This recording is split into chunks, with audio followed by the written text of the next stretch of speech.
जम्मू कश्मीर के हालात वाक़ात में कोविड पर पहली नजर। और कोविड के हवाले से हम बताएं कि जम्मू कश्मीर की एक बड़ी तादाद मुल्क की मुख्तलिफ रियासतों में फंसी हुई है, बांग्लादेश में भी है, पाकिस्तान में भी है और दुनिया के कई ममालिक में जम्मू कश्मीर के लोग फंसे हुए हैं। और जहां सरकार ने इन्हीं ममालिक में या इन्हीं रियासतों से कश्मीरी को लाने के लिए इकदाम उठाते हुए पहले भी कश्मीरियों को लाया है, वहीं आज बांग्लादेश से 150 के करीब स्टूडेंट्स को भी श्रीनगर लाया गया और श्रीनगर के हवाई अड्डे पर लाए जाने के बाद उनका क्वारंटीन किया गया, उनका मेडिकल एग्जाम किया गया और उसके बाद उन्हें जो श्रीनगर से ताल्लुक रखते थे उनको श्रीनगर में क्वारंटीन किया गया और श्रीनगर के बाहर के इलाके में जो रहते थे उनको श्रीनगर के बाहरी इलाकों में क्वारंटीन के लिए रवाना किया गया। जो जिस इलाके में रहता है उसको वहीं पे क्वारंटीन होना पड़ेगा।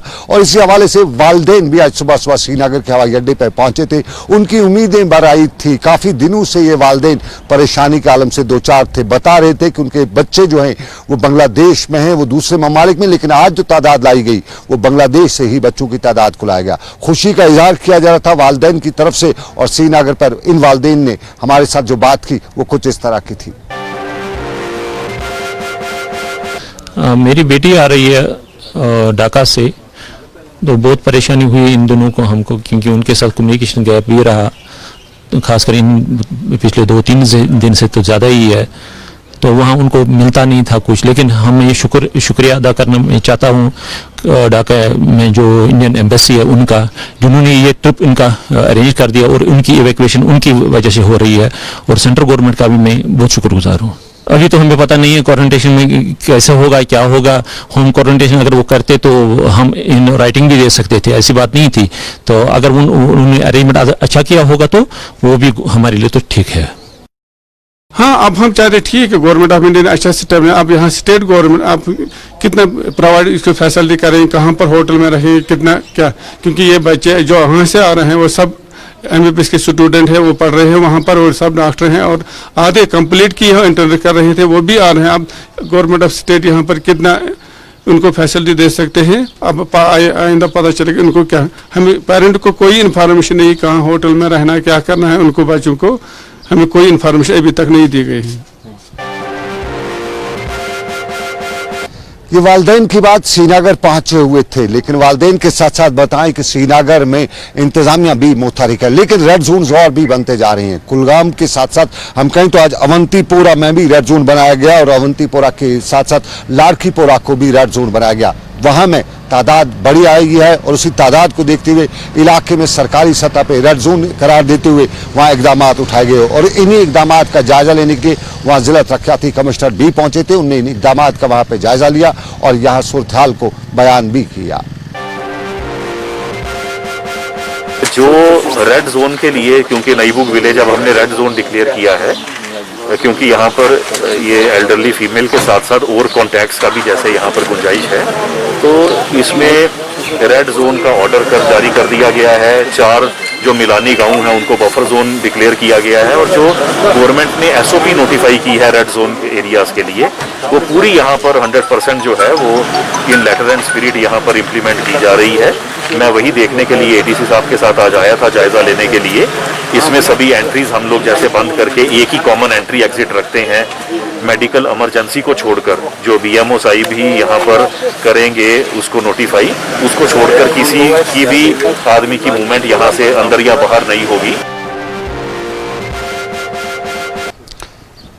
ये अवंतीपोरा में इकदाम का पहलू, लेकिन श्रीनगर में भी इकदाम थे और इन इकदाम से श्रीनगर में एसेंशियल कमोडिटीज़ का हमने सवाल उठाया था। हमने कल सवाल उठाते हुए श्रीनगर में एसेंशियल कमोडिटीज़ और उसके साथ साथ दूसरे मामलात पर सवाल उठाए थे और उन्हीं सवालात का एडमिनिस्ट्रेशन श्रीनगर ने जायजा लेते हुए आज खुलासा भी किया और ये भी बताया कि एसेंशियल कमोडिटीज़ की श्रीनगर में कोई कमी नहीं है और वादी के मुख्तलिफ इलाकों तक एसेंशियल कमोडिटीज़ पहुँचाई जा रही हैं। एसेंशियल कमोडिटीज़ के हवाले से इंतजामिया क्या कह रही है हम आपको दिखाते हैं। राशन के हवाले से हमने क्या किया, जो हमारी पेड जनरल नॉर्मल राशन होती है, नॉर्मल राशन को हमने पूरे श्रीनगर को हमने कुछ जोनों में डिवाइड किया। हमारे 25 जोन हमने डिवाइड किए और इन जोनों में हमने रोस्टर एक बनाया और रोस्टर के हिसाब से हमने राशन घर घर पहुंचाया। और अब इसके बाद दूसरा था हमारा कि जो नॉन राशन कार्ड होल्डर्स थे, जिनके पास राशन कार्ड नहीं है लेकिन वो श्रीनगर डिस्ट्रिक्ट में रह रहे थे, तो इस हवाले से हमने क्या किया कि हमने कुछ नंबरात यहाँ पे पब्लिश किए जो कि जिन पे लोगों को हमने एडवाइस किया कि वो कॉल करें और उन तक हम घरों तक राशन पहुँचाए, और उनकी हर एक कॉल हम राशन कार्ड ही ट्रीट करते थे और घरों तक राशन पहुँचाते थे। इसके बाद हमें फ्री राशन देने का एक सिलसिला स्टार्ट किया जो कि हमने अप्रैल और मई में हमने दे दिया। तो मई अप्रैल में तो हमने ऑलरेडी डिस्ट्रीब्यूशन कंप्लीट कर रखा है, अब मई का हम अब स्टार्ट कर रहे हैं। कल से हमने स्टार्ट किया है कि ऐसे ही हमने फिर से जोन्स में से डिस्ट्रिक्ट को डिवाइड किया और हर एक को रोस्टर के हिसाब से हमने घर घर बीपीएल और एएवाई को फ्री राशन पहुंचाने की कोशिश की। और इस महीने से हम कुछ पल्सेस भी दे रहे हैं जो लोगों तक पहुंचा रहे हैं बीपीएल और एएवाई के हवाले से अगर देखा जाए। तो इसके बाद और एक चैलेंज हमारा था एलपीजी में भी हमने ऐसा ही किया कि हमने हमारी मेन यहाँ पे 3 एजेंसीज है, एचपीसीएल, आईओसी और बीपीसीएल। एचपीसीएल, बीपीसीएल और आईओसी को हमने डिस्ट्रीब्यूट किया, हर एक इलाके में हमने उनका भी एक रोस्टर बनाया। मानिए अगर एचपीसीएल आज के दिन जाता है किसी एक पर्टिकुलर इलाके में, वहाँ पे आईओसी और बीपीसीएल नहीं जाएगा, और इस हिसाब से हमने रोस्टर बनाया ताकि हर किसी घर में गैस पहुंचे, विदिन 3-4 डेज उन तक गैस पहुंचे। तो उनका भी वही प्रोसीजर रहता था कि वो अपने तरीके से, जैसे पहले वो ऑनलाइन बुकिंग करते थे, लेकिन खाली इतनी डिफरेंस होती थी कि अब उनको रोस्टर के हिसाब से घर घर पहुंचाया जाता था गैस। उसके बाद और एक इशू हमारा आ गया ग्रोसरीज का। ग्रोसरीज बहुत ही बड़ा इंपॉर्टेंट एक चैलेंज था जो हमने बड़ा एक इनोवेटिव सेटअप यहाँ पे लिया श्रीनगर डिस्ट्रिक्ट में, जो कि मुझे नहीं लगता कि दुनिया में कहीं पे हुआ। उसमें हमने क्या किया कि हमने टू स्टार्ट विद हमने 25 बड़े बड़े डिजिग्नेटेड स्टोर्स यहाँ पे कर दिए, जो बड़े बड़े ग्रोसरी स्टोर्स है उनको डिजिग्नेट किया। उन डिजिग्नेटेड स्टोर्स पे हमने अपने एम्प्लॉयज़ को रखा ताकि वो कोऑर्डिनेट करे और लोग कॉल करे, उन तक कॉल पहुंचे और वो वहाँ पे फ्री डिलीवरी घरों तक ग्रोसरी पहुँचाए। ये इंतजामिया की बात, लेकिन दूर दराज के इलाकों में इंतजामिया भी कुछ जहां कर रही है, वहीं दूर दराज के इलाकों में सूरत हाल जो है अभी भी उस तरह की देखी नहीं जा रही है। नाज़रीन तक हम ये बार बार पहुंचाते रहे हैं कि दूर दराज के इलाकों में अक्सर जगहों पे मिस अप्रोप्रिएशन ऑफ फंड्स यानी miss appropriation of essential commodities की बातें भी की जाती हैं, लेकिन दूर दराज के इलाकों में अनंतनाग का ज़िला भी है और अनंतनाग के ज़िले में आज एक पॉजिटिव केस भी आया है और उस पॉजिटिव केस के आने से उस इलाके में हड़कंप मची थी। और श्रीनगर में भी एक पॉजिटिव केस ने हड़कंप मचा दी है। सिविल सेक्रेटरीट श्रीनगर में प्लानिंग के एक मुलाजिम के पॉजिटिव होने के बाद हड़कंप मची हुई थी। आज सिविल सेक्रेटरीट को तकरीबन कह सकते हम कि बंद ही रखा गया, अगरचे वहां पे इंतजामिया और मुलाजमीन के कुछ तब लोग आए हुए थे, लेकिन क्वारंटीन से लेकर इस इलाके को सैनिटाइज करने के हवाले से आज सिविल सेक्रेटरीट में कोई काम नहीं हो सका। आज जुम्मे का दिन था, श्रीनगर के सिविल सेक्रेटरीट के मनाजिर कुछ इस तरह के थे और इन्हीं मनाजिर के पस मंजर में श्रीनगर के दूसरे इलाकों के मनाजिर भी कुछ इसी की तरह थे। लॉकडाउन में श्रीनगर की सड़कों पर सन्नाटा बराबर जारी और श्रीनगर की सड़कों पर इस सन्नाटे के दौरान चलने वालों की आज वो तादाद नहीं थी। पिछले 2 दिनों से सूरत-ए-हाल श्रीनगर की काफ़ी बदल चुकी है। श्रीनगर में एक पॉजिटिव केस आने के बाद और पॉजिटिव केस की डेथ होने के बाद, नौजवान की डेथ होने के बाद श्रीनगर में खौफ है, दहशत है और उस दहशत की मंजर या अक्कासी श्रीनगर की सड़कों पर भी खास दिखाई दे रही है। और श्रीनगर की सड़कों पर इस खौफ दहशत के साथ साथ एक और भी वजह थी सन्नाटे की, और वो थी साउथ कश्मीर में कल हुए मिलिटेंटों की हलाकत के बाद जो सूरत हाल थी उसका अक्कासी भी श्रीनगर की सड़कों पर थी। फोर्सेज के इजाफी दस्ते तैनात की तो पहले ही किए गए, लेकिन जगह जगह नाके भी लगाए गए थे और आज श्रीनगर में पासेज को खूब चेक किया जाता था और जिसको ही पास था उसको ही आगे जाने की इजाज़त दी जा रही थी। और इस सारे के बीच में आपको बताएं कि श्रीनगर के मनाजिर कुछ इस तरह के थे।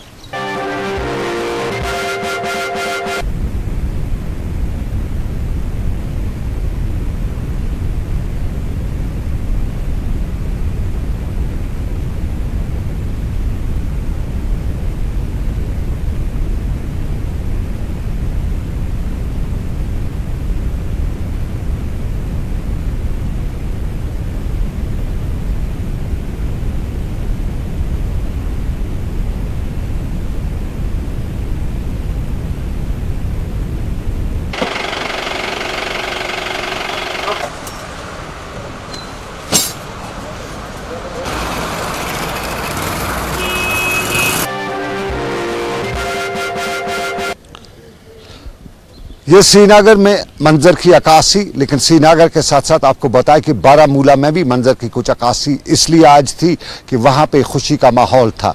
पंजाब या दूसरी रियासतों में फंसे वहां की कुछ लेबर्स को सरकार ने लाया, श्रीनगर पहुंचाया और उसके बाद उन्हें अपने आबाई इलाके में भेजा। और आज करीबन 60 के करीब बच्चे जो हैं वो बारामूला पहुंचे हुए थे और वहां की सूरत हाल जो थी वो बदली बदली सी थी। वालदैन में खुशी का इजहार था, रिश्तेदार भी खुश थे। लॉकडाउन या कोविड की वजह से ज़्यादा तौर पर उनका इस्तेमाल नहीं हो पाया था, लेकिन बड़ी तादाद में लोग वहाँ पहुँचे हुए थे और सोशल डिस्टेंसिंग को कायम रखते हुए वहाँ अपने सगों का, अपने प्यारों का इस्तेमाल किया जा रहा था और इसके आगे के हवाले से इकदाम उठाए की जाने की बात भी की जा रही थी। फर्स्ट ऑफ ऑल हम लोग थैंक करना चाहेंगे पंजाब गवर्नमेंट को जिन्हें हमारी बहुत ज़्यादा हेल्प की, लेकिन मेरे हिसाब से कश्मीर गवर्नमेंट, कश्मीर एडमिनिस्ट्रेशन तैयार नहीं है इस चीज़ के लिए। तो they should take some steps, उनको कुछ स्टेप्स लेने चाहिए इस बारे में कि जो फर्दर हमारे और भाई बहन बाहर है उनको इस चीज़ का सामना ना करना पड़े। लाइक हम कल बानियाल पहुँचे, बहुत ज़्यादा ठंड थी और अब हमारा टेस्ट होने वाला था, प्रोबेबिलिटी था किसी को ज़ुकाम वगैरह या फिर कुछ और हो सकता था। एंड जब हम फिर बानियाल से आगे आए फिर हम लोग को सेपरेट किया गया बसेस में, बारामूला वालों को अलग किया, लेकिन वहाँ पर बिल्कुल भी सोशल डिस्टेंसिंग का बिल्कुल भी ख्याल नहीं रखा गया। फूड इज़ नॉट इम्पोर्टेंट इस वक्त हमारी हेल्थ है। ज़्यादा कहाँ पे प्रॉब्लम? हमें सिर्फ वही रास्ते में बहुत ज़्यादा प्रॉब्लम, जब हम सांबा से स्टार्ट हुआ, सांबा से आगे हम लोग को बहुत ज़्यादा प्रॉब्लम हुई। जहाँ पर हमें स्टे कराया गया वो वैसी जगह नहीं थी, वहाँ पर भी सोशल डिस्टेंसिंग का कोई भी कंसेप्ट नहीं था। आज हमने लगभग 60 स्टूडेंट्स लगभग हमने रिसीव किए जिनकी हमने टेस्टिंग आज की है। They are come from different parts of India, Amritsar, Punjab से आए थे आज, तो ऐसे कल भी आए थे स्टूडेंट्स। तो हम ऐसे कंटिन्यूसली उनकी टेस्टिंग कर रहे हैं ट्रैवलर्स की। रिपोर्ट जो हम आज करेंगे कलेक्शन, तो हम ये आज हम सारे टेस्ट भेजते हैं Sher Kashmir institute of medical sciences Soura, तो वो नेक्स्ट दिन विदिन 24 आवर्स वो रिपोर्ट दे देते हैं। हमारे पास जो ये कोविड के पेशेंट्स होते हैं यहाँ पर लगभग हमारे पास इस वक्त 11 हैं, ये 11 के 11 एसिम्टोमेटिक हैं। तो अगर ये रोज़ा रहना चाहते हैं तो ये रोज़ा भी इनकी अपनी मर्जी है, ये रह सकते हैं, क्योंकि ऐसा तो इनमें कुछ यहाँ पर जो हमारे पेशेंट्स हैं वो बीमार नहीं है, तो इनका हम सहरी का भी इंतज़ाम कर देते हैं। अगर कोई रोज़ा बीमार है, रोज़ा नहीं रखना चाहता है, तो हम लोग उनका लंच डिनर सारा अच्छे से हम मैनेज कर लेते हैं। ये अंदर की बात, लेकिन बाहर की बात भी बताते चले। मुल्क में पिछले कुछ दिनों से जो सूरत हाल मीडिया की पैदा की हुई है, उस दौरान बताया जाता है कि कश्मीरी और मुसलमानों के खिलाफ एक नफरत की हवा खड़ा की जा रही है और उसी नफरत की हवा खड़ी करते हुए सोशल मीडिया का खास इस्तेमाल भी किया जाता है। कश्मीर में सोशल मीडिया पे कोई भी बात करता है तो फटाफट उसके खिलाफ केस दर्ज किया जाता है, लेकिन मुल्क के मुख्तलिफ हिस्सों में कश्मीरी और मुसलमानों के तई सोशल मीडिया का खूब इस्तेमाल किया जाता है। और जब कुछ टेलीविजन के खिलाफ लोगों ने बरहमी का इजहार भी किया तो कहीं न कहीं उन्हें राहत भी मिली, लेकिन एक और राहत आज नहीं मिली है। आपको बताते चले, हरीश पुरी सोशल मीडिया का इस्तेमाल करते हैं, दिल्ली से इनका ताल्लुक, और इनका एक ट्वीट जो है वो बहुत ही खतरनाक है, कश्मीरियों के लिए बहुत ही खतरनाक माना जाता है। हरीश पुरी ने अपने ट्वीट में लिखा है कि why can't we carpet bomb the entire area of Handwara to hell with civilian casualties and collateral damage, send them all back to the stone as.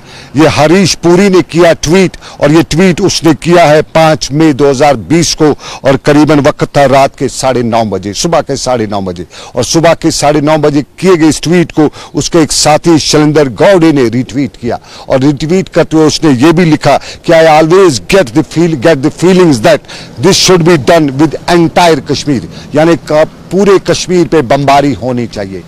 और इस सारे सवाल पर कश्मीरी नाखुश भी दिखाई दिए, नाराज भी दिखाई दिए और खामोश भी बैठ नहीं सकते थे। और यूं श्रीनगर में एक सियासतदान और एक इंजीनियर नज़ीर ने इस मामले को संगीन समझते हुए बाज़ाब्ता तौर पर मुअज़्ज़ज़ अदालत के सामने दरख्वास्त दी कि ऐसे लोगों के खिलाफ कानूनी कार्रवाई होनी चाहिए। और मुअज़्ज़ज़ अदालत ने बाज़ाब्ता तौर पर इंजीनियर के इस बयान को, इंजीनियर की इस दरख्वास्त पर अमल दरामद करते हुए पुलिस को बताया कि इस मामले की पूरी तहकीकात करें। ये ट्वीट मेरे पास सरकार का हुक्मनामा, मुअज़्ज़ज़ अदालत का हुक्मनामा, चाडूरा के ऑनरेबल सब जज ने यह हुक्मनामा जारी किया है और उसमें बताया है पुलिस को कि इनके खिलाफ सख्त कार्रवाई होनी चाहिए। कहीं न कहीं कार्रवाई होना जरूरी है। इंजीनियर नज़ीर से ही हम पूछते हैं कि उसने क्यों उठाया मसला और कहां तक इसको लेके वो जाएंगे। इस सिलसिले में कल मैं कोर्ट में गया, चाडोरा कोर्ट में गया, मैंने बाज़ाब्ता तौर पर अर्जी दायर की है। तो उन्होंने फिर पुलिस को कहा, SHO चाडोरा को वो एप्लीकेशन फॉरवर्ड की। तो इस सिलसिले में यही चाहता हूं कि इनके खिलाफ पूरी कार्रवाई की जाए। और मैं मोदी साहब से भी, होम मिनिस्टर साहब से भी अपील करता हूं कि इसमें हमें हमारा मदद देंगे, क्योंकि हेट मंगर्स हर तरफ से, ये जरूरी नहीं यही दो होंगे, बहुत सारे भी होंगे हेट मंगर्स। तो इनके खिलाफ कानूनी कार्रवाई की जाए ताकि आइंदा जो बाकी लोग हैं, हालांकि आप देख रहे हैं सनम साहब, हर कोई आता है तो सोशल मीडिया का गलत इस्तेमाल करता है। ये नहीं होना चाहिए। अगर हम पर एक्शन ली जाती है तो इन पर एक्शन क्यों नहीं ली जाती है? इंजीनियर नजीर यत्तू की कोशिश, और साफ जाहिर है कहीं न किसी को सबक तो सिखाना ही पड़ेगा।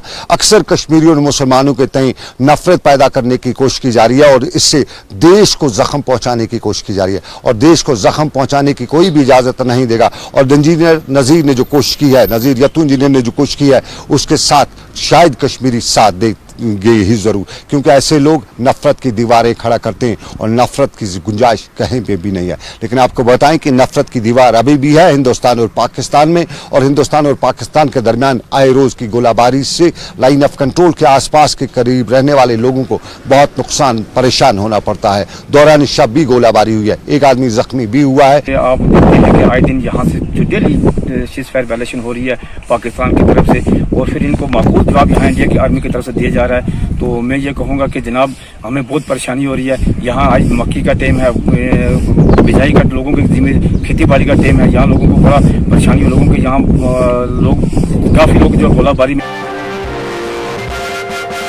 लाइन ऑफ कंट्रोल की सूरत-हाल, राजौरी की भी सूरत-हाल। लेकिन आपको नाजरीन बताएं, आप देख रहे थे ग्राउंड रिपोर्ट सनम के साथ।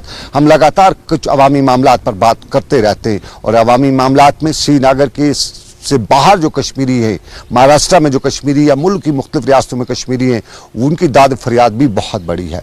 बार बार वो रियासती सरकार से बता रहे हैं कि बांग्लादेश से लाया, वहाँ से लाने वालों के पीछे की क्या कहानी है, ये वो बयानना चाहते थे। क्योंकि सोशल मीडिया पे, अगर सोशल मीडिया कश्मीर में नहीं चल रहा है, बंद है, यहाँ पे इंटरनेट बंद है, यहाँ मोबाइल कॉलिंग बंद है, लेकिन फिर भी वो वहाँ बाहर की रियासतों में जो कश्मीरी है, वो सोशल मीडिया पर सुबह से यही सवाल करे थे कि जो बांग्लादेश से बच्चे लाए उसके पीछे की कहानी बताएं कि क्या कहानी है। अगर उनको लाया जा सकता है तो दिल्ली, महाराष्ट्र या दूसरी स्टेट से क्यों नहीं, दूसरे मुल्कों से ला सकते हैं, इधर से क्यों नहीं? ये सवाल आज सोशल मीडिया पे और हमें फ़ोन करके कई लोग पूछ भी रहे थे, और इसी सवाल का जवाब हमें नहीं मिला है। हमने कोशिश की थी, लेकिन हमें ये भी खबर मिली है कि शाम तक कश्मीर में इंटरनेट, मोबाइल जो है और कॉलिंग जो है वो हो सकती है, लेकिन उससे पहले सरकार जायजा लेगी सिचुएशन का, और मीटिंग में जायजा लेने के बाद ही इसको खुला छोड़ेगा। तो फिलहाल उम्मीद है, और उम्मीद के साथ ही दुनिया कायम है। लेकिन आपको बताएं कि अभी तक का ग्राउंड रिपोर्ट बस इतना ही। मुझे मेरे साथी आबिद कादिर के साथ दीजिए इजाजत। ऊपर वाले की रही मर्जी, फिर करेंगे आपसे मुलाकात। आप रखिए अपना ख्याल। अल्लाह हाफिज। We completed our 14-day quarantine period and today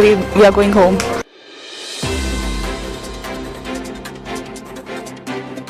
ये डरने की कोई बात नहीं है, क्वारंटीन कोई बड़ी बात नहीं है, फ्रीक आउट बिल्कुल नहीं करना है। Please work together. Don't use this